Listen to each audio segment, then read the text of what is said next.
শীতের সকালে বা বিকালে এক কাপ চায়ে তুফান তোলাই হোক অথবা নিতান্তই পাড়ার চায়ের দোকানে বসে তর্ক করতে করতে অপরকে হারিয়ে দেওয়ার জন্য বা নিজের একটু আত্মশ্লাঘা বাড়ানোর জন্যই হোক, আমরা রোজ তো এই গল্পটা করি। বলুন, আমরা বাঙালি, আমাদের এখানে এটা হয় না, ওটা হয় না, সেটা হয় না। আমাদের সংস্কৃতি অত্যন্ত উন্নত, আমরা আসলে কালচারালি ভীষণ এগিয়ে থাকা, প্রোগ্রেসিভ। খাপ পঞ্চায়েত, এই বাবা ছি ছি ছি ছি, এইসব তো আমাদের এখানে কেউ কোনো শোনেই নি। এটা তো একেবারেই উত্তর ভারতের। তারপর আরও কতগুলো শব্দ থাকে, সেগুলো বলছি না, তার কারণ জাতিবিদ্বেষী শব্দগুলো আসলে উচ্চারণ করা যায় না, কিন্তু আমরা খুব অবহেলায় সেগুলো উচ্চারণ করে ফেলি আমাদের আড্ডায়, আমাদের ব্যক্তিগত পরিসরে, এমনকি কখনো টেলিভিশন ডিবেটেও। ওগুলো সব বাইরে থেকে আসা, বহিরাগত। যা ঘটলো গতকাল কাকদ্বীপে, সেটা কোথা থেকে আসা, কোন রাজ্য থেকে নিয়ে এসছি আমরা আমদানি করে? নিশ্চিতভাবে বলতে পারবেন বহিরাগত। একটা পরিবার, সেই পরিবারের মেয়ে এবং জামাই, তারা নাকি স্বনির্ভর গোষ্ঠীর টাকা আত্মসাৎ করেছেন। ব্যাংকে যে টাকা জমা পড়ার কথা সেটা জমা দেননি। ঋণের কিস্তির টাকা জমা না পড়ায় বেশ কিছু মহিলা ইতিমধ্যেই ব্যাংকের কাছ থেকে নোটিশ পেয়েছেন, বারবার ব্যাংকের কল পেয়েছেন, ব্যাংকের আধিকারিকরা বা কর্মীরা তাদের বাড়িতে আসছেন টাকা শোধ করছেন না কেন জিজ্ঞাসা করতে। আর তাতেই সেই মহিলারা এবং তাদের পরিবারের সদস্যরা গিয়ে চড়াও হলেন ওই ভদ্রমহিলা এবং তার স্বামীর উপরে। শুধু এখানেই থামলো না বিষয়টা, ৮ কিলোমিটার দূরে অভিযুক্তের বাপের বাড়ি, অর্থাৎ ওই ভদ্রমহিলার বাবার বাড়ি। বাবা, মা আর ভাই, ছোট ভাই বাস করেন সেই বাড়িতে। সেই বাড়িতেও চড়াও হলেন তারা। কোমরে দড়ি বেঁধে মেয়ে এবং জামাইকে হাঁটাতে হাঁটাতে নিয়ে যাওয়া হলো ওই বাড়িটা পর্যন্ত। যৌন হেনস্থাও নাকি হয়েছে, এমন অভিযোগও রয়েছে। তারপরে মেয়ে এবং জামাইয়ের সঙ্গে বাকি পরিবারের আরও ৩ জন, অর্থাৎ যে বাড়ির লোক কিছু জানেন না এই বিষয়ে, যাদের কোনো হাত নেই, যারা এই ব্যবসার মধ্যে ছিলেন না, ঋণের কিস্তির মধ্যে ছিলেন না, টাকার অঙ্কের মধ্যে ছিলেন না, তাদেরকেও একই রকমভাবে হেনস্থা চলল। কবে টাকা ফিরবে, কিভাবে টাকা ফিরবে, যদিও কেউ জানেন না নিশ্চিতভাবে টাকাটা ওই পরিবারের ওই মেয়ে এবং জামাই নিয়েছেন কিনা। তার কারণ ব্যাংক কর্মীদের বিরুদ্ধেও অভিযোগ রয়েছে এবং অন্যান্য আরও কিছু স্থানীয়দের বিরুদ্ধে অভিযোগ রয়েছে এই টাকা আত্মসাতের জন্য। অথচ একটা গোটা পরিবারকে, মেয়ে জামাই সমেত 5 জনকে যে বিপুল সামাজিক হেনস্থা করা হলো গণ আদালত বসিয়ে, তারপর ফেসবুক লাইভ করে 26 মিনিট ধরে সে লাইভ চলেছে, তারপরে গোটা পরিবারটি আত্মঘাতী হয়েছে। তারপরেও দেখুন, আমাদের আজকের সকালের চায়ের কাপ কিন্তু একটুও উদ্বেলিত হয়নি। এসব আমরা এড়িয়ে যেতে পছন্দ করি, দেখেও না দেখার ভান করে। আমরা বাঙালি না, আমরা তো সংস্কৃতির রাজধানীতে বাস করি। এসব তো এদেশের, এ রাজ্যের কালচার না। যা ঘটেছে কাকদ্বীপে, তারপর বলতে পারবেন বুকে হাত রেখে এরপর থেকে খাপ পঞ্চায়েতের অংশীদার আমি, আপনি, আমরা সবাই মিলে নই? আমাদের একটি বিশেষ প্রতিবেদন।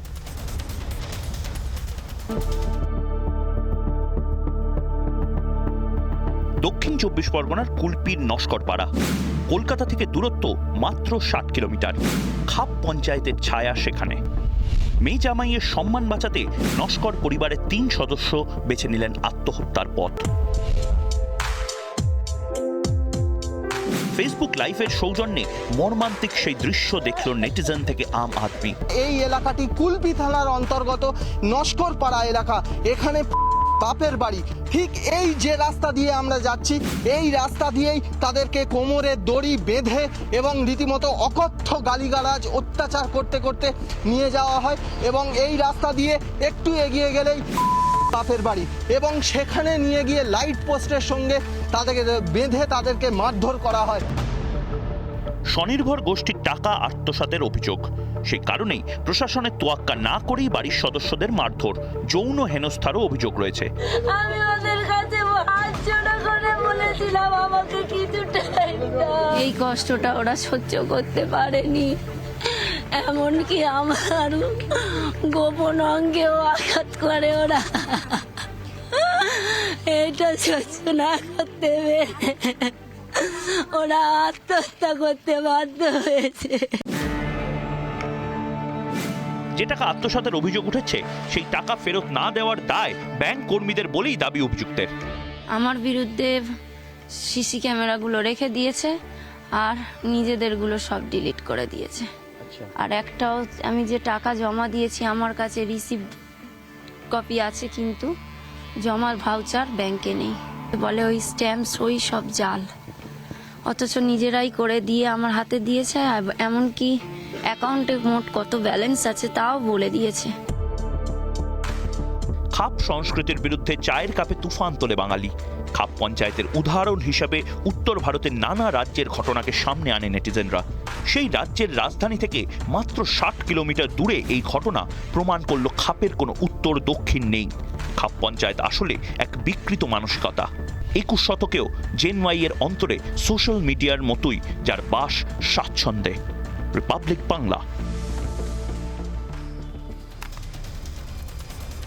আমার সঙ্গে যে অতিথিরা উপস্থিত থাকবেন আজকে নিয়ে বিতর্ক করবার জন্য, খাপের উত্তর দক্ষিণ হয় কিনা আর আমরা ঠিক কতটা সংস্কৃতিবান, যার জেরে আমরা এই দাবিটা করতে পারি যে খাপ পঞ্চায়েত বা গণ আদালত আসলে এ রাজ্যের সংস্কৃতি নয়, তাদের সঙ্গে আপনাদের পরিচয় করাবো। কিন্তু একেবারে প্রথমে আমি কথা বলবো তথাগত রায়, প্রাক্তন রাজ্যপালের সঙ্গে। রাজনৈতিক পরিচয়ের বাইরে এবং নিজের দীর্ঘ কর্মজীবন যা ভারতীয় মেট্রো রেলে অধিকাংশ সময়, এবং সেই কর্মজীবনের বাইরেও তথাগতবাবুর একটি বিশেষ ইন্টারেস্ট বা আগ্রহের জায়গা ছিল এই বাংলায় গণহত্যা, গণ আদালত, গণশুনানি, গণপিটুনি এসবের ইতিহাস অন্বেষণ করেছেন তিনি একজন গবেষকের মতো। শুধু অন্বেষণ করেই ক্ষান্ত হননি, সেগুলো তুলেও নিয়ে এসছেন লিখিতভাবে। পাতায় পাতায় সেসব বিবৃত রয়েছে। কিন্তু যে কোনো কারণেই হোক, হয়তো আমরা একটু বেশি তর্কপ্রবণ, রাজনীতিপ্রবণ জাতি, তাই তথাগতবাবুর সেই কাজের ইতিহাস আমরা বিস্তৃত হয়েছি। আমি সেখানেই ফিরতে চাইবো। তথাগতবাবু, সত্যি আমাদের এমন কোনো গর্বের ইতিহাস ছিল, নাকি গোটাটাই আসলে নির্মাণ? গণ আদালত আমাদের সংস্কৃতির মধ্যেই রয়েছে।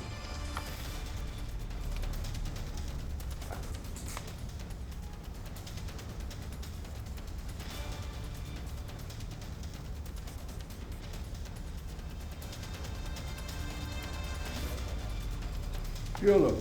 তথাগতবাবু শুনতে পাচ্ছেন আমার কথা? শুনতে পাচ্ছি না তুমি? শুনতে পাচ্ছি? হ্যাঁ, এখন শুনতে পাচ্ছি, মাঝখানে শুনতে পাচ্ছিলাম না। বেশ, তথাগতবাবু, আপনার কাছে আমার যে প্রশ্নটা ছিল যে সত্যি কি জাতি হিসেবে পশ্চিমবঙ্গের বাঙালির আজকের দিনে দাঁড়িয়ে যদি আমরা বলি, আমাদের এমন কোনো গর্বের ইতিহাস ছিল যে গণ আদালত আদালত ওসব আমাদের এখানে হয় না, খাপ পঞ্চায়েত আমাদের এখানে ছিল না, নাকি গোটাটাই আসলে একটা স্বাধীন নির্মাণ, ইতিহাস অন্য কথা বলে?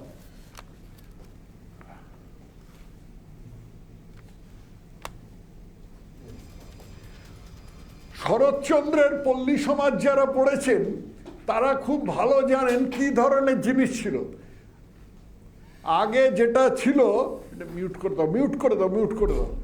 আগে যেটা ছিল সেটা হলো চণ্ডী মণ্ডপের থেকে এই ধরনের ফতোয়া জারি করা, সেটা মুসলমান প্রধান অঞ্চলে ছিল সালিসি সভা, এবং সালিসি সভার মাধ্যমে হুকুম জারি করা। তাতে কারুকে কান ধরে উঠবোস করতে হবে, কারুকে সমাজকে টাকা দিতে হবে, কারুকে অন্য নানাভাবে প্রায়শ্চিত্ত করতে হবে।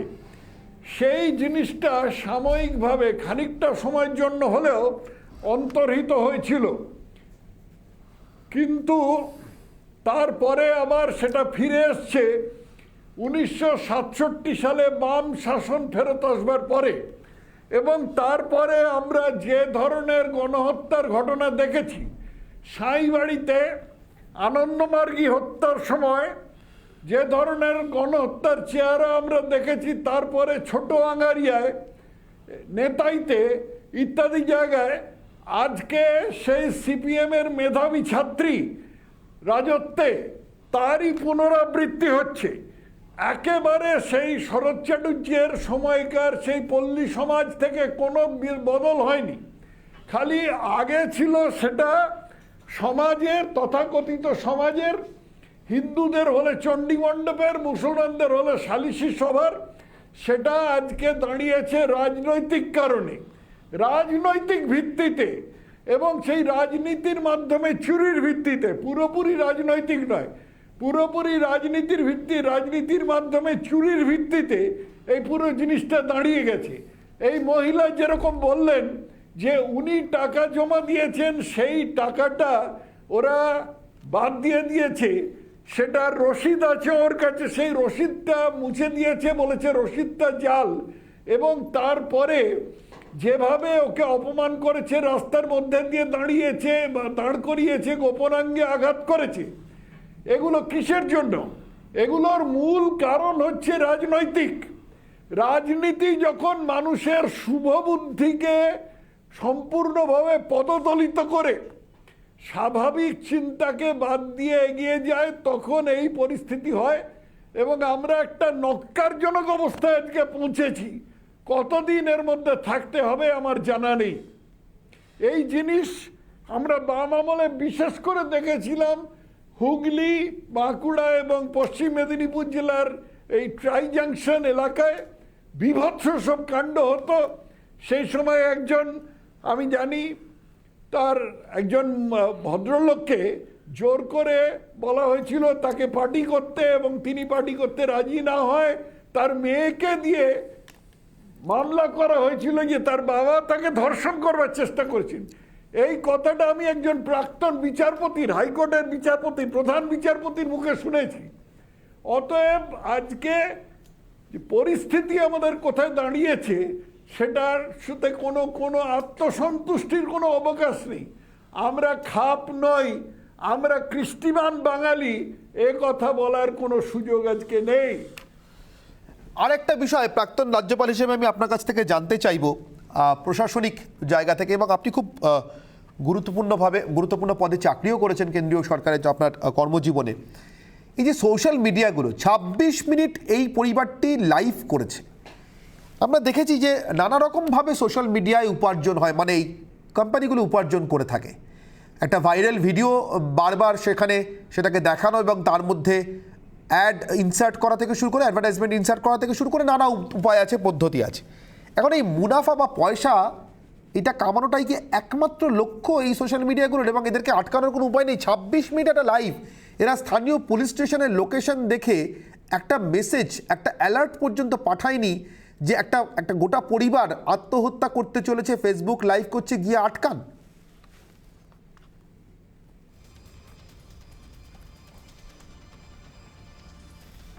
মানুষের যখন নীতি ব্যাপারটা সম্পূর্ণভাবে জীবন থেকে অন্তর্হিত হয়ে যায় তখন এই পরিস্থিতি হয়।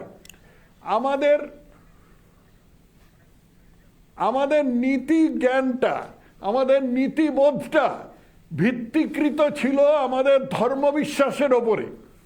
এই ধর্মবিশ্বাস এখনো মুসলিমদের মধ্যে আছে, কিন্তু তাদেরও ওই সালিশি সভার ব্যাপারটা আছে। কিন্তু আমাদের হিন্দুদের মধ্যে এই বাম চিন্তার ফলে সম্পূর্ণভাবে ধর্মবিশ্বাস অন্তর্হিত হয়ে গেছে এবং তার জায়গা নিয়েছে রাজনীতিতে বিশ্বাস। রাজনীতি একটা কলুষিত জিনিস, যেটা কখনো ধর্মবিশ্বাসের জায়গা নিতে পারে না, এবং আজকে তারই ফলে আজকে এই সমস্ত সমাজে বিকৃতি ঘটেছে। বেশ, অনেক ধন্যবাদ তথাগত বাবু আমাদের সঙ্গে সময় দেওয়ার জন্য। প্রাক্তন রাজ্যপাল তথাগত রায় আমার সঙ্গে ছিলেন সরাসরি। আমি এবার আমার আজকের বিতর্ক পর্বে সরাসরি যাব এবং আমার সঙ্গে উপস্থিত যে অতিথিরা রয়েছেন তাদের সঙ্গে আপনাদের পরিচয় করে দিয়ে। আমার সঙ্গে রয়েছেন প্রাক্তন পুলিশ কর্তা অনিল জানা, আমার সঙ্গে রয়েছেন রোশনি আলী, পরিবেশকর্মী, বিশিষ্ট পরিবেশকর্মী, আমার সঙ্গে রয়েছেন ডক্টর ওপি সিং, বিশিষ্ট মনোবিদ, মনোরোগ চিকিৎসক, আমার সঙ্গে রয়েছেন সন্দীপ সেনগুপ্ত, সাইবার সিকিউরিটি বিশেষজ্ঞ, সব্যসাচী চট্টোপাধ্যায়, আইনজীবী, এবং আমার সঙ্গে রয়েছেন প্রতাপ জানা, কুলপির রামকিশোর 1 নম্বর গ্রাম পঞ্চায়েতের সদস্য, ঠিক যেখানে এই ঘটনাটি গতকাল ঘটেছে। আমি প্রত্যেকের সঙ্গে কথায় আসবো, বিতর্কে আসবো, কিন্তু তার আগে আমার আজকের এই বিতর্কের মূল প্রশ্নগুলো। আমার অগ্নিবাণ 1,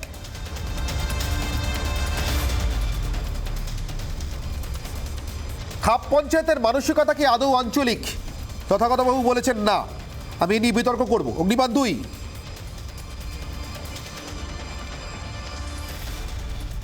বিচারের জন্য দীর্ঘ প্রতীক্ষাতেই কি জন্মায় গণ আদালত? দীর্ঘদিন ধরে বিচার না পেতে পেতে থানায় গিয়ে ডায়েরির জন্য, একটা সাধারণ ডায়েরি অভিযোগ করবার জন্য ঘুরে আসতে আসতে, বা সেটা যদি বা হলো দীর্ঘসূত্রী বিচার ব্যবস্থা, যার বিরুদ্ধে অভিযোগ সে কিছুতেই দোষী সাব্যস্ত হচ্ছে না, বা হলেও দোষী সাব্যস্ত হওয়ার দিকে এগোলো, বিচার প্রক্রিয়াটা শেষ হচ্ছে না। এর জন্যই কি মানুষ ক্রমশ বিচারের উপর আগ্রহ হারায়, নিজের হাতেই আইন তুলে নিতে চেষ্টা করে? অগ্নিবাণ 3,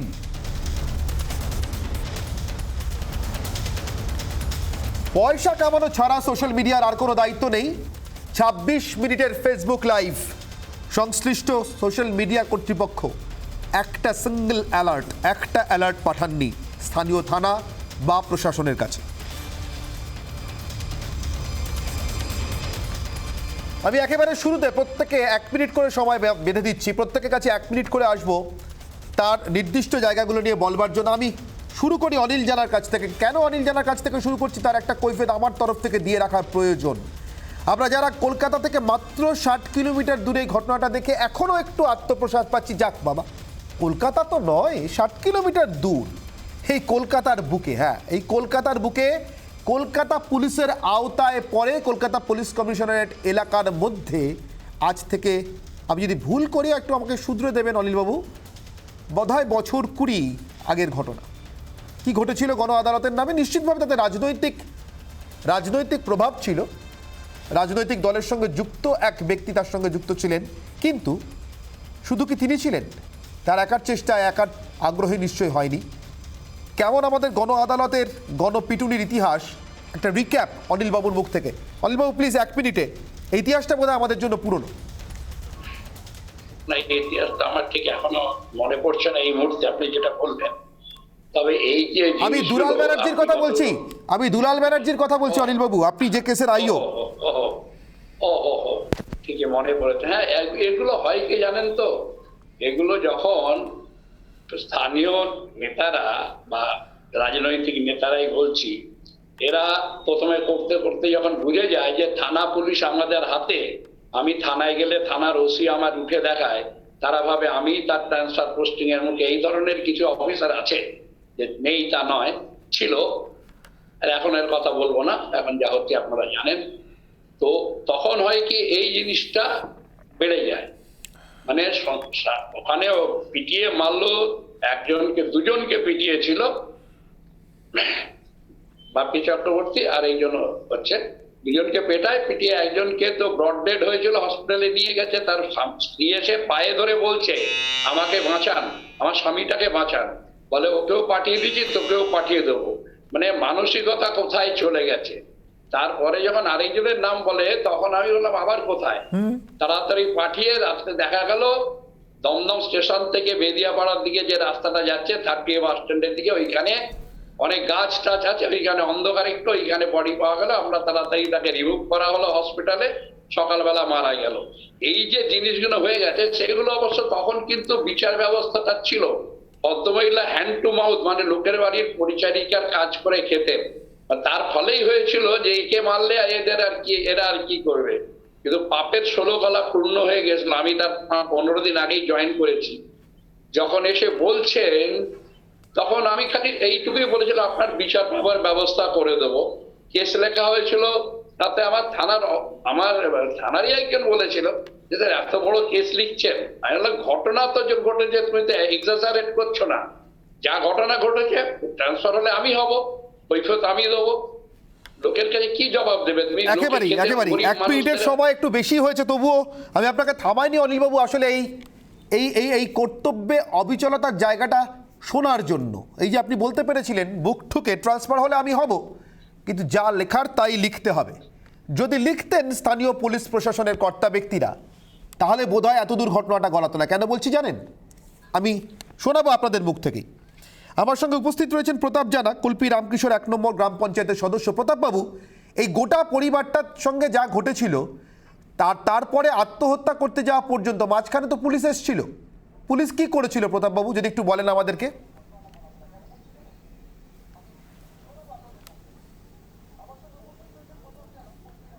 বলছি পুলিশ এসেছিল আজকে, এর আগে কিন্তু আসেনি। আর যতটুকু জানি, আমার গ্রাম পঞ্চায়েত হচ্ছে 7 নম্বর বুথ, ওটা ঘটেছে 8 নম্বর বুথে। এর সঙ্গে প্রশাসনের দুর্বলতা আছে বলে আমার জানা নেই, এবং যে রাজনীতির রংটা দেখানো হচ্ছে, রাজনীতির সঙ্গে এখানে কোনো সম্পর্ক নেই। ঘটেছে ব্যাংক ম্যানেজারের সঙ্গে, যে মেয়েটা বারবার টাকা জমা দিয়ে এসেছে, তার যে রিসিভ কপিগুলো দেখাচ্ছে মেয়েগুলোকে, সে মেয়েগুলো মানছে না মানার জন্য ওরা কিছু ব্যক্তিকে জানিয়েছিল, সুলতানপুর গ্রামের বিশিষ্ট ব্যক্তিদের জানিয়েছিল। তারা কিন্তু সমাধান করতে পারত। এই বিশিষ্ট ব্যক্তিরা কারা? না করে প্রতাপবাবু, এই বিশিষ্ট ব্যক্তিরা কারা? মেয়েগুলোর পিছনে যেমন ধরুন ওই নির্মল দাস, এর পরিচয় যেমন কি? ধরুন নির্মল দাস, উনি নির্মলবাবু বিচার কি আশ্রয় করেন, নির্মলবাবু কি সুলতানপুরে। করেন? উনি বিচার টিচার করেন, বিচার করেন মানে কোন অধিকারে বিচার একজন করেন? ট্রলারের মালিক। উনি বিচারপতি নাকি? ব্যবসাদার লোক। ব্যবসা করেন, ব্যবসায়ী আবার বিচারপতির কাজও করেন। আচ্ছা, আর বিচার বলতে কি মীমাংসা? বিচার তো কেউ করতে পারে না। বিচার বলে কিছু নয়, বিচার নয়, মীমাংসা করিয়ে দেয় আর কি। আচ্ছা। কোনো একটা গন্ডগোল হলে সুষ্ঠুভাবে মীমাংসা করিয়ে কেন দেয়। দেশে আইন আদালত বিচার নেই? করার মতো গন্ডগোল হলে ক্ষমতা বিচার করবার জন্য তো আমাদের আইন নেই। আদালত আছে, রাষ্ট্রের এইগুলো বেতনভুক বলছি, বিচারকও ওনার কাছে আছেন, যে- বিচারপতিরাও আছেন। হ্যাঁ। তা ওনাকে ওই নির্মল দাসকে বিচার করতে হয় কেন? অবশ্যই আছে। থানা পুলিশ নেই অবশ্যই আপনাদের আছে। এলাকায়? না, বিচার করেনি। আমি কি বলছি, উনি তো বিচার করার কেউ নয়, উনি মীমাংসা করে দিতেন। বেশ বেশ, আচ্ছা, সব্যসাচী বাবু কিছু আমার সঙ্গে আছেন, গন্ডগোল হলে সব্যসাচী মীমাংসা করে চট্টোপাধ্যায়, দিতেন। আইনজীবী। ওনার উচিত ছিল অন্তত মেয়েটাকে নিয়ে অন্তত একটা মীমাংসা করে দেন। বেশ, আমি সব্যসাচী চট্টোপাধ্যায় আমার সঙ্গে রয়েছেন, বিশিষ্ট আইনজীবী। সব্যসাচী বাবু, দুটো প্রশ্ন আপনার কাছে। এক, প্রতাপবাবুর কথা থেকে বোধহয় স্পষ্ট যে বিচার টিচার মীমাংসা চলে প্যারালালি, সমান্তরাল ভাবে, কিন্তু তার সঙ্গে একটা গুরুতর প্রশ্নও আছে সব্যসাচী বাবু। এগুলো চলে কি এই কারণে কারণ মানুষ জানেন আদালতে চক্কর কাটতে কাটতে জীবন চলে যাবে, বিচার পাবো না? প্রথমত আমাদের এটা মনে রাখার দরকার, আমাদের দেশের শাসনটা চলে রুল অফ ল, আইনের শাসনে। এই আইনের শাসনকে যদি মান্যতা দিতে হয়, কিছু কিছু তার মানে দীর্ঘসূত্রিতার দিক আছে, সেটা মাথায় রাখতে হবে। কিন্তু এই যে সমস্যাটির কথা একটু আগে আমাদের পঞ্চায়েত সদস্য মাননীয় তিনি বললেন, যে কথাটা যে মেয়েটি যখন ব্যাংক ম্যানেজারের কাছে যাচ্ছেন বা ব্যাংকের যে লোকজন আসছে তাদের কাছে যখন রিসিপ্ট কপি দেখাচ্ছেন, এই ধরনের সমস্যা তো একটি নয়, একটার পর একটাই সমস্যা আজকে দেখা যায়। কিন্তু মুশকিলটা হচ্ছে আমাদের সমাজে, গ্রামীণ সমাজে বিশেষত, শহরের সমাজেও আছে। একটু আগে অনির্বাণ বলছিলেন 60 কিলোমিটার দূর, এই দূরত্বটা কিন্তু খুব একটা ইম্পর্টেন্ট নয়। আমাদের অনেকের মধ্যেই এই ধারণাটা আছে যদি কোনো ঘটনা ঘটে তাহলে বোধহয় পাড়ার মোড়ল যারা, তারা অনেক কিছু করতে পারে, তাদের পক্ষে অনেক কিছু করার অধিকার তাদের আছে। এটা একটা মিসআন্ডারস্ট্যান্ডিং থেকে কিন্তু এই ধারণাটা, রং আন্ডারস্ট্যান্ডিং অফ ল, এইটা কিন্তু মানুষের মধ্যে থেকে যাচ্ছে। এবং সেই জায়গায় দাঁড়িয়ে ওই যে কনফিডেন্স বিল্ড আপ করার জায়গাটা, যে সরকার বা পুলিশ প্রশাসন তাদের যে কাজ করার, সেই কাজের জায়গায় যখন কনফিডেন্সটা ল্যাক করে, তখনই কিন্তু সেই জায়গায় দাঁড়িয়ে এই খাপ পঞ্চায়েতের দিকে চলে যাওয়া, তার প্রতি আস্থা রাখার জায়গাটা বাড়ে। এবং আমি অস্বীকার করব না যে বিচার ব্যবস্থার দীর্ঘসূত্রিতাও সেক্ষেত্রে খানিকটা যে দায়ী নয়, এবং বহু ক্ষেত্রে সেটাও দায়ী। এবার লোকে মনে করে যে আইন আদালতে গেলে কি হবে, তার র্যামিফিকেশনস কি, সেখানে আরো বোধহয় উকিলের কাছে যেতে হবে, ইত্যাদি ইত্যাদি। তবে গতকালের যে ঘটনা, ফেসবুক লাইভ, যে ভয়ঙ্কর জিনিস ঘটেছে, আমি আর একটা বিষয় নিয়ে খুব বেশি চিন্তিত অনির্বাণ। সেটা হচ্ছে আপনি যে প্রশ্নটা তুলেছেন, যে আজকে এই সোশ্যাল মিডিয়া প্ল্যাটফর্মে এতক্ষণ ধরে একটা লাইভ হলো, যে লাইভে একটা কমিশন অফ ক্রাইম হলো, সেইটা কোনো একজন ব্যক্তি বা কোনো একজন প্রশাসন তারা তার সুমোটো কগনিজেন্স দিলেন না। আজকে তো ঘটনাটা যখন ঘটছে তার সুমোটো কগনিজেন্স নেওয়ার দরকার ছিল অনির্বাণ। এক্স্যাক্টলি, এটাই আমার প্রশ্ন সব্যসাচী বাবু। আমি যাব রোশনি আলীর কাছে, রোশনি আলীর কাছে, বিশিষ্ট পরিবেশ কর্মী। রোশনিকেও নানা কারণে আদালতে ছুটতে হয় মাঝে মধ্যে। রোশনি, এই অভিজ্ঞতাটা কি আপনার মেলে যে আসলে বিচারের দীর্ঘসূত্রিতা অনেক সময় মানুষকে নিজের হাতে আইন তুলে নেওয়ার দিকে ঠেলে দেয়? যদিও সেটা অন্যায়, আমি একেবারে সেটাকে সমর্থন করছি না, কিন্তু এটাও কি একটা কারণ? প্রথমে আমি খুব দুঃখ পেলাম আজকে যে খবরটা শুনে। আমি যেভাবে আমার আইন নিয়ে কেস করি, ওইটা একটা প্রকৃতির জন্য, সমাজের জন্য। আর আমি বলতে পারি আমার অনেক সময় আছে, প্লাস আমার ভালো বন্ধু ছিল যারা আমাকে এই লিগ্যাল কেসে হেল্প করেছে। বাট একটা সাধারণ মানুষ যারা গরিব, যে এমনিতে লেখাপড়া ভালো পারে না, I have the privilege of a very good fancy education, but তাদের মধ্যে হতে পারে এই আইন ব্যাপারটা এত বোঝে না, আর এই দোষটা ওদের না। আর আমরা জানি, আমিও কোর্টে অনেক ধাক্কা খেয়েছি, ওইখানেও ভর্তি প্রত্যেকজন লয়ার গুলো অনেকজন আছে যেটা টাকা নেওয়ার জন্য, ঘোরাবার জন্য এক্সপার্ট, আর এটা লোকেরা জানে। আর লোকেদের ফ্যামিলি নষ্ট হয়ে গেছে এদের সাথে নানা রকম খেলা করে করে। আমার সত্যি বলার আছে, আমাদের এই প্রশ্নটা করা উচিত, যেটা যেটা হয়েছে এটা কেন হয়েছে। মানুষদের মধ্যে এত ডিপ্রেশন চলে এসছে, লকডাউন হবে কিনা, কাজ পাবো কিনা, মাসে খাবোটা কি, এই চিন্তায় লোকেরা পাগল হয়ে যাচ্ছে। আর আমরা যেটা দেখলাম, এটা এই ব্যাংক ফ্রড হচ্ছে, ব্যাংক নিয়ে নানা রকম স্ট্রেচ হচ্ছে। আমাদের তো Bengal public either Sahara scam হলো, রোজ ভ্যালি স্ক্যাম হলো, কত নিজেদের সেভিংস হারিয়ে ফেলেছে। একেবারেই একটা নির্ভরা অবস্থায় এসে আপনি একটা সামাজিক অস্থিরতার কথা বলছেন, সামাজিক মানসিকতার অস্থিরতার কথা বলছেন। ডক্টর ওপি সিং, বিশিষ্ট মনোরোগ চিকিৎসক এবং মনোবিদ আমার সঙ্গে রয়েছেন। ডক্টর সিং, আপনাকে স্বাগত। আমি এই যে সামাজিক মানসিকতার কথা বলা হচ্ছে, যেটা আসলে একটা অস্থিরতার জন্ম দিচ্ছে, হয়তো আরও 5টা অন্য কারণ যার সঙ্গে সরাসরি এই কারণটার যোগ নেই, কিন্তু সেগুলোই হয়তো ডমিনেট করে যাচ্ছে মানুষ যেভাবে রিয়্যাক্ট করছে তাতে। আপনি যদি একটু আপনার ওপিনিয়নটা দেন আমাদেরকে, কেন ঘটে এমন ঘটনা, কেন ঘটছে এমন ঘটনা? না, দুটো জিনিস আছে। প্রথম কথা আমরা বলি যে সুসাইড হচ্ছে বা আত্মহত্যা হচ্ছে মাল্টিফ্যাক্টোরিয়াল, অনেকগুলো ফ্যাক্টর কাজ করে। কিন্তু এইখানে যেটা শুনে মনে হচ্ছে, একটা আমরা বলি লার্নড হেল্পলেসনেসের কথা, যে আমি যাই করি আমি এই সিচুয়েশনটা থেকে বেরোতে পারবো না, আমি যতটাই খাটি, যাই আমার কাজ হোক, আমার এখান থেকে বেরোনোর উপায় নেই, সেই জন্য আমাকে বেছে নিতে হবে যে আত্মহত্যা করি। সেরকম কিছু ঘটনা এখানে ঘটতে পারে। এটা লার্নড হেল্পলেসনেসে, যে আমার সামাজিক চলে গেছে, প্রেস্টিজ চলে গেছে, আমার যা অবস্থা, আমি এখান থেকে বেরোতে পারবো না, আমি কোথাও যাওয়ার আমার জায়গা নেই। আমরা যেটা বলি হোপলেসনেস, হেল্পলেসনেস, যে আমাকে কেউ সাহায্য করবে না, আমার ভবিষ্যতে কিছু হবে না, তার জায়গা থেকে এই সুসাইডটা দাঁড়িয়ে যায়। সেটা একটা কথা। সেকেন্ড হচ্ছে একটা কপি ক্যাটের ব্যাপার আছে। আপনারা জানেন 2-3 দিন আগেই বিজয়ওয়াড়াতে এই ঘটনাটা ঘটেছে। ওখানে সেলফি তুলে লাইভ করেছেন উনি, কারোর উপর রাগের জন্য তারা সুসাইড করেছেন, সে রাগটা প্রকাশের জন্য। তো আরেকটা কারণ এখানে দাঁড়িয়ে যায় যে তারা মনে করে যে আলটিমেটলি হয়তো কিছুটা এখানে আমি নিদান পাবো, কিছুটা জাস্টিস পাবো। থার্ড কথা হচ্ছে ফেসবুক লাইভের কথাটা।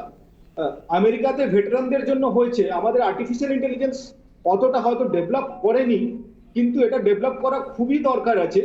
যে কোনো এরকম ঘটনা ঘটলে অটোমেটিক ফ্ল্যাগড হবে, আর তার নিয়ারেস্ট লোকেশনের থানাকে অন্য কাউকে জানানো হবে। এরকম যদি করা যায় তাহলে অনেকগুলো সুসাইড প্রিভেন্ট করা যাবে। এরকম ঘটনা ঘটেছে যে অনেকগুলো সুসাইড প্রিভেন্ট করা গেছে 2-3টা। সেই জন্য যারা এই ফেসবুক বা যারা অন্য সোশ্যাল মিডিয়া আছে, তাদের আরো বেশি এটা নিয়ে সচেতন হতে হবে, আর তাদের টেকনোলজিটাকে আরো সুপিরিয়র করতে হবে, যাতে এগুলোকে ধরা যায় আর প্রিভেনশন করা যায়। একেবারেই। আমার আপাতত একটা বিরতিতে যাওয়ার সময় হচ্ছে, তো বিরতির পর ফিরে এসে আমি সন্দীপ সেনগুপ্ত, সাইবার সিকিউরিটি বিশেষজ্ঞ আমার সঙ্গে রয়েছেন এবং আমার সঙ্গে আলোচনায় যোগ দিয়েছেন, আজকের বিতর্কে যোগ দিয়েছেন পদ্মশ্রীপ্রাপ্ত শিক্ষক কাজী মাসুম আক্তার। আমি আপনাদের দুজনের সঙ্গে কথা বলবো, আপনাদের মতামত জানার দরকার, আপনারা কিভাবে দেখছেন, ভাবছেন এই গোটা বিষয়টিকে। একটা ছোট্ট বিরতির পর ফিরছে বিতর্কের সঙ্গে, থাকুন রিপাবলিক বাংলায়।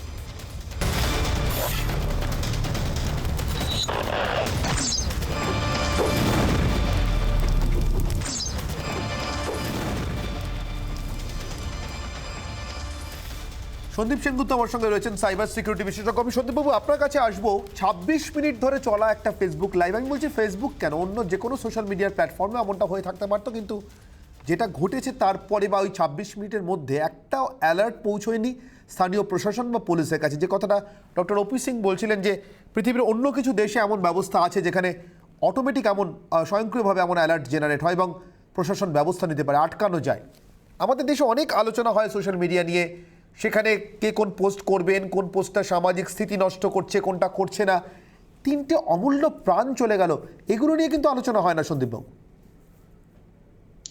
দেখুন, ফেসবুকের যে অ্যালগরিদমটা আছে, ওই অ্যালগরিদমটা দেশভিত্তিক নয়, এটা ইন্টারন্যাশনাল। 2017-তে ফেসবুক একটি অ্যালগরিদম লাগিয়েছিল যে যদি সুইসাইড বা এরম কিছু লাইভ কিছু হয় বা এরম কোনো আলোচনা হয়, ফেসবুক কিন্তু সেই একটা কিওয়ার্ড তুলে নিয়ে চেষ্টা করে সেটা ডিটেক্ট করে পসিবল যারা ওখানটায় আছেন তাদেরকে অ্যালার্ট করা, যে ইউজার আছেন তাকে কোনোভাবে পৌঁছে দেওয়া, বা ওখানটায় যে নোডাল অফিসার আছেন তাকে অ্যালার্ট করা। নোডাল অফিসার সেটাকে পুলিশ থানার থেকে গিয়ে অ্যালার্ট করতে পারে। কিন্তু সমস্যা দুটো, একটা হচ্ছে যে আমাদের এখানে তো বিশুদ্ধ ইংলিশে কেউ আলোচনা করে না ফেসবুকে, সেটা এমন একটা বাংলা ইংলিশ মিশিয়ে আলোচনা করে, অনেক সময় সেই অ্যালগরিদমটা ধরতে পারে না এটা নাম্বার 1। নাম্বার 2 হচ্ছে ফেসবুক কিন্তু সুইসাইড বা এই সমস্ত আলোচনাটা নিয়ে কথাবার্তাকে থামায় না। কেন? আজকে যার সুইসাইডাল টেকনিক, যার মধ্যে একটা প্রবণতা আছে, সে কিন্তু সুইসাইড নিয়ে যত সে কথা বলবে তত তার সুইসাইডের কিন্তু প্রবণতাটা কমে যাবে। সে যদি কথা না বলতে পারে তাহলে কিন্তু তার সুইসাইড করার চান্স বেড়ে যাবে। সুতরাং ফেসবুক যদি দেখে যে কেউ সুইসাইড নিয়ে কথা বলছে, সেটা তাকে কথা বলতে দেয়, কিন্তু যখন দেখে সে নিজেকে কোনো হার্ম করার চেষ্টা করছে তখন তার অ্যাকশনটা শুরু হয়। তো এই জায়গাটায় দুটোর মধ্যে পার্থক্য আছে। এইবার যখন কেউ কেউ সুইসাইড করছেন, তখন যারা সেটা দেখছেন তাদের উচিত ছিল সেটাকে ইমিডিয়েটলি রিপোর্ট করা। 4-5 জন মিলে যদি রিপোর্ট করে দিতেন তাহলে কিন্তু সেটা তখনই ফেসবুক এটা তুলে নিত, তার চলে যেত নোডাল অফিসারের কাছে, তিনি হয়তো যদি একটু অ্যালার্ট থাকতেন চলে যেত লোকাল পুলিশ থানার কাছে। এই সিস্টেমটা কিন্তু আছে। মোস্ট লাইকলি যারা দেখেছে তারা অতটা জানে না যে ওটাকে রিপোর্ট করে দিলে ওইটাকে থামানো যাওয়ার একটা সম্ভাবনা থাকে। কিন্তু সবকিছু বলার পরে দেখুন, এটাও খুব দুঃখজনক যে আজকে যদি এই লাইভ সুইসাইড না করতেন ওনারা, আমরা হয়তো আজকে এই নিউজ চ্যানেলে বসে এটা আলোচনা করতাম না। কারণ চারিদিকে কত লোকে আত্মহত্যা করছে, তাদের একটা খবর কিন্তু খবর হয় না। তারা মানে সেই নিজেদের যে ব্যর্থতা বা তাদের যে যাদের যে কথাটা কেউ শোনেনি এবং তারা যে আজকে এই বিপদে পড়েছেন, কোনো হেল্প বা সাপোর্ট পাননি, সেইটা ফেসবুকে লাইভ করার জন্যই কিন্তু পাবলিসিটি হয়েছে। তাদের কথাটা কিন্তু নেটিজেনের থ্রু দিয়ে সারা চারিদিকে ছড়িয়ে পড়েছে। একেবারে ঠিক বলছেন সন্দীপ বাবু। আমি আপনার কাছ থেকে একটা অত্যন্ত ভালো ক্লু পেলাম। আমি এটা নিয়েই কাজী মাসুম আক্তারের কাছে আসবো। কাজী মাসুম আক্তার, আমার সন্দীপবাবুর কথা শুনতে শুনতে মনে পড়ছিল যে হয়তো সময়টা আরেকটু পিছনে, নিশ্চিতভাবে টেলিভিশনটাই তখন আমরা ভালো করে পুরোটা দেখতে অভ্যস্ত হয়ে উঠিনি, কিন্তু আমার তো একটা ওই ছবির কথা মনে পড়ছে, मैं आज़ाद हूँ। খবরের কাগজে একটা বিবৃতি ছাপা হয়, আমি আত্মহত্যা করবো অমুক দিন অমুক বিল্ডিং থেকে ঝাঁপিয়ে। তারপর তাকে কেন্দ্র করে গোটা সিনেমাটা এগোতে থাকে। একটি অভুক্ত লোক কিভাবে সমাজের প্রতিনিধি হয়ে যায়, মুখ হয়ে যায়। প্রশ্ন হচ্ছে, এতগুলো বছর পেরিয়ে গেছে, এখনও কি আত্মহত্যা করা বা আত্মহত্যা করতে চলেছি এমন ঘোষণা করা, অথবা আত্মহত্যা লাইভে করাটাই সামাজিক সমস্যাগুলো সমাধানের বা মানুষের দৈনন্দিন সমস্যা সমাধানের একমাত্র উপায়? তাহলে আমরা চালাচ্ছি কি? এর নাম দেশ না এর নাম রাষ্ট্র?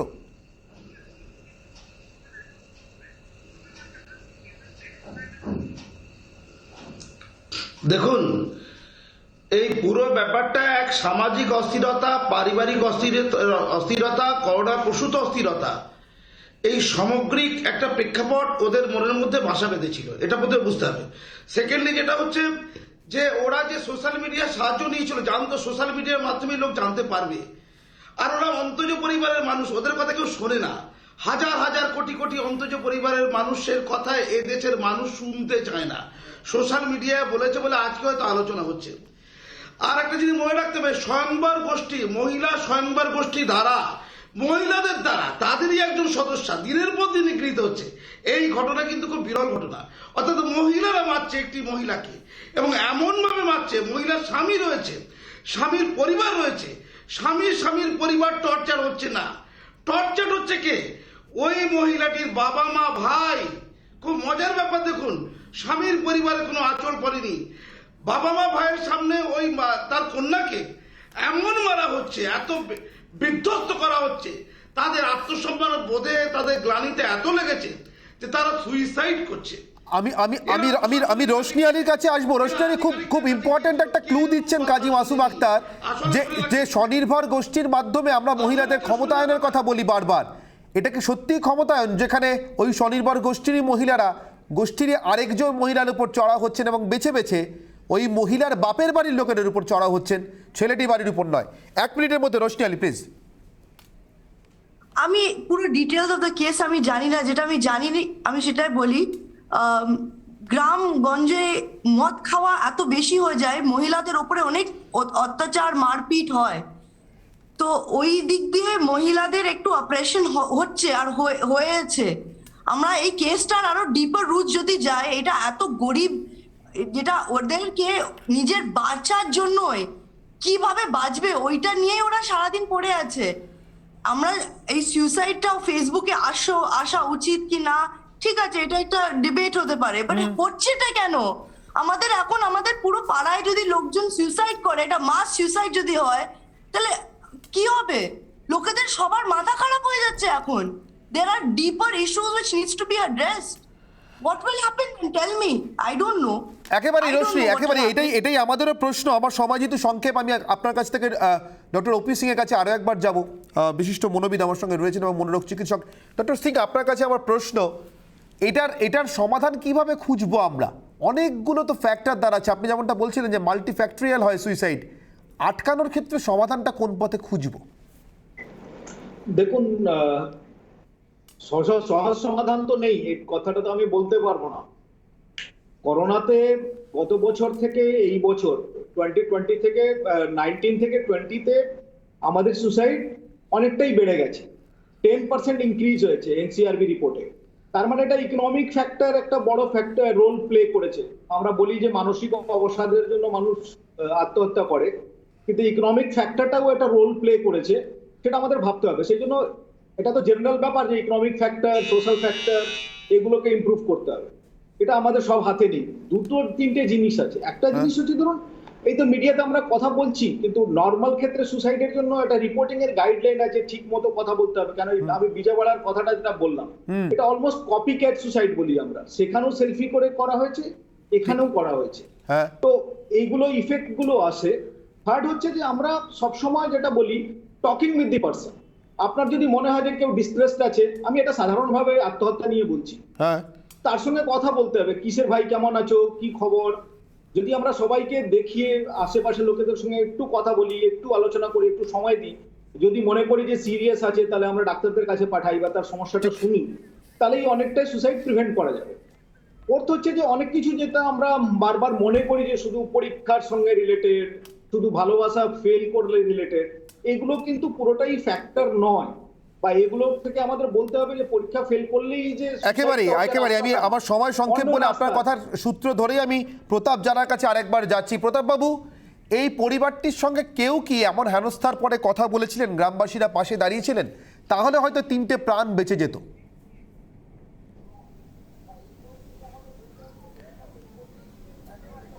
শুনুন, আমি তো আগেও বলেছি, আমাদের থেকে ওরা একটু দূরে থাকে।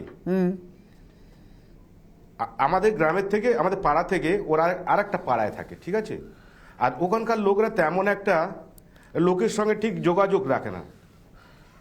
আমরা যেভাবে মিশি, যদি আমরা খবর পেতাম অন্তত এই ব্যাপারে, যদি আমরা একটুও জানতে পারতাম, নিশ্চয়ই আমরা ওদের পাশে গিয়ে দাঁড়াতাম। সেই সুযোগটা আমরা পাইনি। নিশ্চিতভাবে প্রতাপবাবু, আমি আপনার কথার একটাই কথা বলবো। হ্যাঁ, প্লিজ বলুন। 3 জনের যে মৃত্যু হয়েছে, খুব দুঃখজনক মৃত্যু। চোখে জল এসে যাওয়ার মতো জিনিস আমি দেখেছি। তো মৃত্যুটাকে আমার নিজের চোখে জল এসে গিয়েছিল। আমি প্রশাসনের কাছে একটাই অনুরোধ করব, যারা এর সঙ্গে জড়িত আছে তাদের জন্য কঠোর থেকে কঠোর শাস্তি দেওয়া হয়।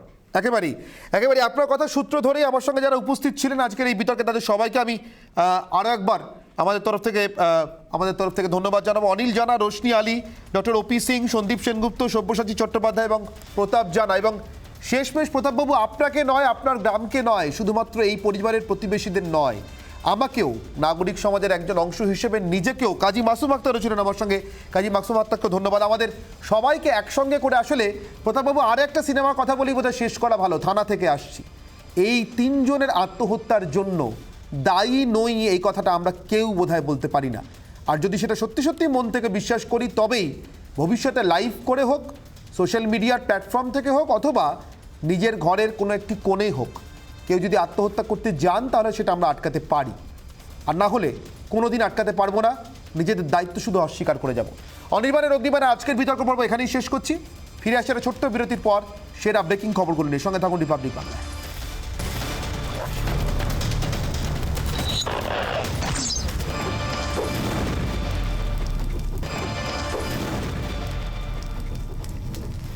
সংক্রমণের গ্রাফ দেশ জুড়ে বেড়েই চলেছে। গত 24 ঘন্টায় দেশে করোনা আক্রান্তের সংখ্যা প্রায় 1,80,000। মৃত্যু হয়েছে 146 জনের। Positivity rate 13.29%।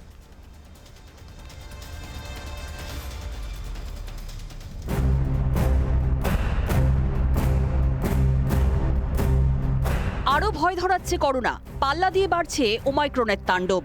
সোমবার স্বাস্থ্য মন্ত্রকের দেয়া পরিসংখ্যান অনুযায়ী গত 24 ঘন্টায় আক্রান্ত হয়েছেন 1,79,723 জন।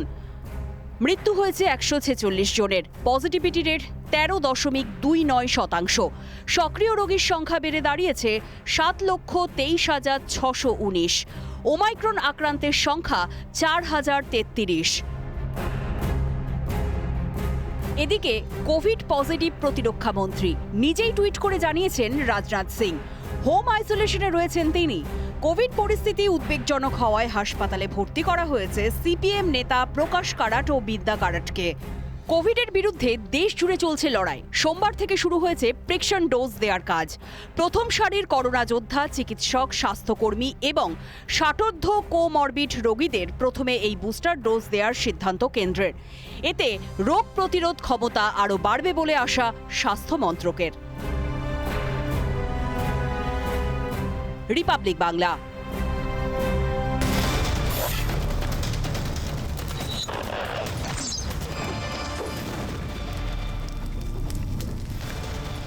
এটা ছিল গোটা দেশের ছবি। অন্যদিকে কিছুটা হলেও কিন্তু স্বস্তির ছবি এই মুহূর্তে আমরা যা খবর পাচ্ছি রাজ্যের জন্য। গত 24 ঘন্টায় এ রাজ্যে কিন্তু সংক্রমণ কমেছে। গত 24 ঘন্টায় কিছুটা হলেও কমেছে রাজ্যের সংক্রমণ।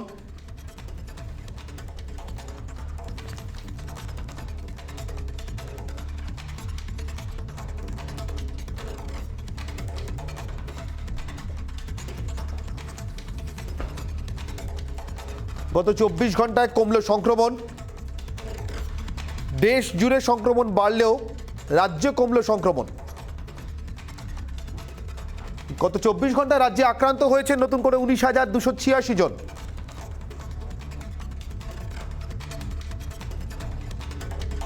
রাজ্যে পজিটিভিটি রেট এই মুহূর্তে 37.32%। রাজ্যে গত 24 ঘন্টায় কিছুটা কমেছে সংক্রমণ।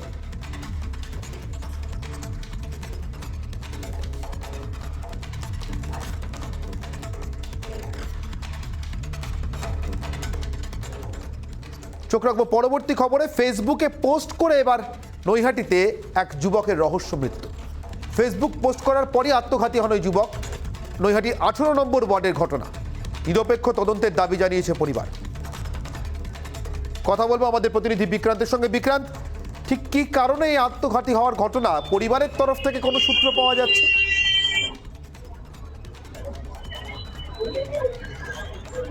দেখো অনির্বাণ দা, নৈহাটির যে তৃণমূল টিএমসিপি নেতা সৌম্যকান্তি বিশ্বাস, 28 বছর যার বয়স, সে কিন্তু গতকাল সন্ধ্যাবেলা পিকনিকে গেছিল দোগাছিয়ায় বন্ধুদের সাথে একটি পিকনিকে। সেই পিকনিক থেকে আসার পরই সে একটি দুটি ফেসবুক পোস্ট করে এবং ফেসবুক পোস্ট করার পরই তার বন্ধু বান্ধবরা তার সঙ্গে যোগাযোগ করতে পারছিল না। এরপর যখন তারা তার বাড়িতে গিয়ে দেখে যে সে ঝুলন্ত অবস্থায় গলায় ফাঁস লাগিয়ে পড়ে রয়েছে, পরিবারের যেটা দাবি নিরপেক্ষ তদন্ত চাই এবং এই নিয়ে কিন্তু নৈহাটি থানা অভিযোগ দায়ের হয়েছে। নৈহাটি থানা তদন্তভার হাতে নিয়েছে। এখনো অবধি কাউকে এই ঘটনায় গ্রেপ্তার বা আটক করা হয়নি, তবে বেশ কিছু সূত্র নৈহাটি থানার কাছে এসছে। সেই সূত্র ধরে তারা তদন্ত চালানো শুরু করেছে। এখন দেখার যে কোন দিকে মোড় নেয়, অর্থাৎ কি কারণে আত্মঘাতী হতে হলো, কোনো রাজনৈতিক কোনো কারণ। চোখ রাখবো পরবর্তী খবরে। পরবর্তী ব্রেকিং খবরে চোখ রাখবো।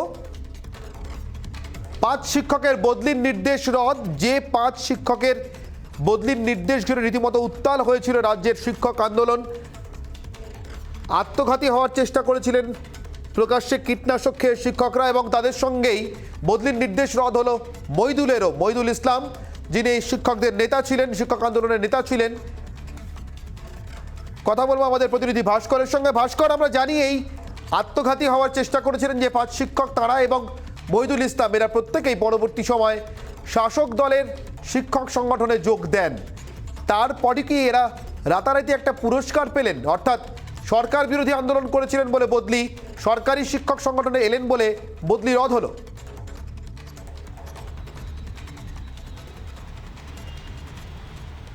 একেবারে অনির্বাণ, এবং এই প্রশ্নটাই দেখো এই মুহূর্তে শিক্ষা জগতের সব থেকে বড় প্রশ্ন। কারণ লাগাতার শিক্ষক ঐক্য মুক্ত মঞ্চের ব্যানারে এই 5 শিক্ষিকা বা মইদুল ইসলাম, তারা সরকার বিরোধী আন্দোলন করে গিয়েছিলেন এবং যার কারণেই মনে করা হচ্ছিল, তারা যেমনটা জানিয়েছিলেন যে এই যে শিক্ষক আন্দোলন তারা করছিলেন সরকার বিরোধী, সেই কারণেই তাদেরকে বদলি করে দেওয়া হয়েছিল অন্য জেলায়। যদিও পরবর্তী ক্ষেত্রে মহিদুল ইসলামের নেতৃত্বে এই সংগঠনের সদস্যরা তারা সরকারপন্থী শিক্ষক সংগঠনে যোগদান করেন এবং তারপরেই আজকে স্কুল এডুকেশন ডিপার্টমেন্টের তরফ থেকে যে নির্দেশিকা দেওয়া হলো, সেই নির্দেশিকাতে বলা হলো মহিদুল ইসলাম সহ যে 5 শিক্ষিকা কীটনাশককে আত্মহত্যার চেষ্টা করেছিলেন তাদের আন্দোলনের পদ্ধতি হিসাবে প্রত্যেকের বদলি কিন্তু রদ করা হলো। এবং যেটা থেকে অনেকেই বলছেন যে সরকার বিরোধী আন্দোলনের পথ থেকে সরে আসার পুরস্কার হচ্ছে এটা, যে একেবারে আপাতত তোমাকে ধন্যবাদ ভাস্কর। কথা বলছিলাম আমাদের প্রতিনিধি ভাস্করের সঙ্গে। অনির্বাণের অগ্নিবাণের ব্রেকিং নিউজ পর্ব শেষ করার আগে আরও একবার আপনাদেরকে স্মরণ করিয়ে দিয়ে এই মুহূর্তের সব থেকে বড় স্বস্তির খবর, হয়তো কিছুটা হলে অন্তত একদিনের জন্য স্বস্তির খবর, গত 24 ঘন্টায় কিছুটা কমেছে রাজ্যের সংক্রমণ। রাজ্যে গত 24 ঘন্টায় আক্রান্ত হয়েছেন 19,286 জন। ঠিক গতকাল এই সংখ্যাটা যখন ছিল 25,000 ছুঁই, তখন আজকে এই সংখ্যাটা 19,000 তার কিছু বেশি, 19,286 জন। আর এই বাড়া কমার মধ্যে দিয়ে আস্তে আস্তে ক্রমশ যুদ্ধ জয়ের দিকে এগিয়ে যাব আমরা, এমনটাই মনে করছে রাজ্য কেন্দ্র নির্বিশেষে সব সরকার। তাই পুরোপুরি লকডাউনের পথে তারা হাঁটছেন না। কোন পথে শেষমেশ এই যুদ্ধ জয় হবে তা নিয়ে আপনাদের সঙ্গে একটু পরেই আসছে সোজাসুজি সরকার।